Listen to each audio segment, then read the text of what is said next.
Now we have already learned so many functions throughout the course so far, but we're about to embark on 6 different projects, and I feel like there are a couple of functions that will be very useful for you to know before you start. So let me quickly walk through what these are.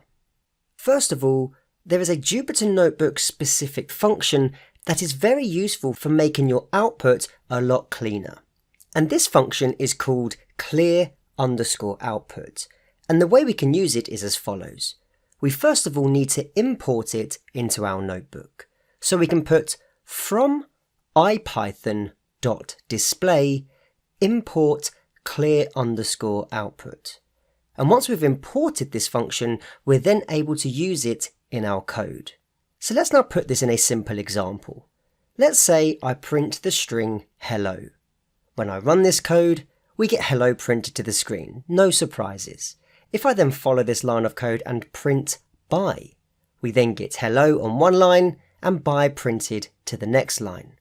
I could then print an empty string, and on the 4th line I could print some space, then a pipe symbol, then some space, another pipe symbol, and some space. And if I print this, we get hello, bye, an empty string, and then the space and pipe symbol combination. Now, if I wanted to clear this specific output so that we did not see any of this on the screen, I'm able to call clear_output and then place some parentheses. So if I now run the code at this point, hello would have been printed to the screen, then bye, then an empty string, then our space and the pipe symbols, and then we execute the clear_output, which is why the output shows nothing.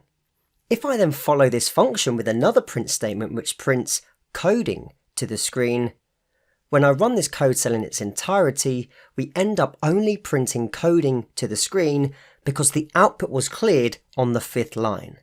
Now, if we were to set variables or define functions and then clear the output, it doesn't remove the definitions that you've previously stated, it simply just clears whatever is printed to the screen.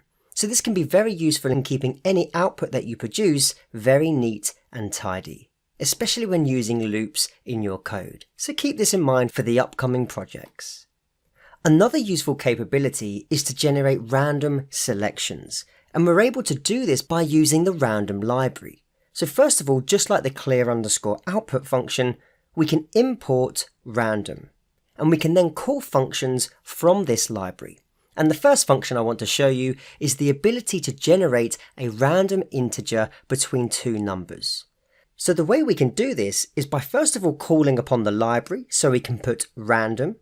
We can then place a dot, and then we're going to access a method known as randint. We can then open parentheses. Now at this point, if I were to open up the documentation, you can see that randint accepts 2 arguments, a and b. And you can see here in the docstring that this method would then return a random integer in the range a and b, including both endpoints. So if I were to put 0 as argument a, comma, and then 10 as argument b, when I run this code cell numerous times, you can see that we're generating a random integer between these 2 numbers. We don't get numbers less than 0, and we don't get numbers more than 10. So a nice way of being able to generate a random integer between 2 numbers. And just as an example, this could come in useful if you're trying to randomize what player goes first when playing a game. Now a second method from the random module that I'd like to introduce you to is known as choice. So if I put random.choice and then open up the documentation, you can see that the choice method accepts a sequence. And the docstring states that this method would then choose a random element from a non-empty sequence. And the sequence that we pass in as the argument is up to us. So let's say in parentheses, I were to pass in a list. And this list is going to contain 3 items, A, B, and C.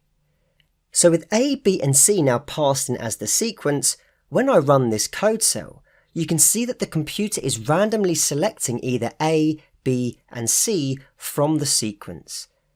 And if I were to put this in an example, let's say that we were playing the computer at a game of rock, paper, scissors, where the computer had to select either rock, paper, or scissors. This could be a good option in order to generate a random selection from a predefined sequence. So keep this in mind when working through the upcoming projects.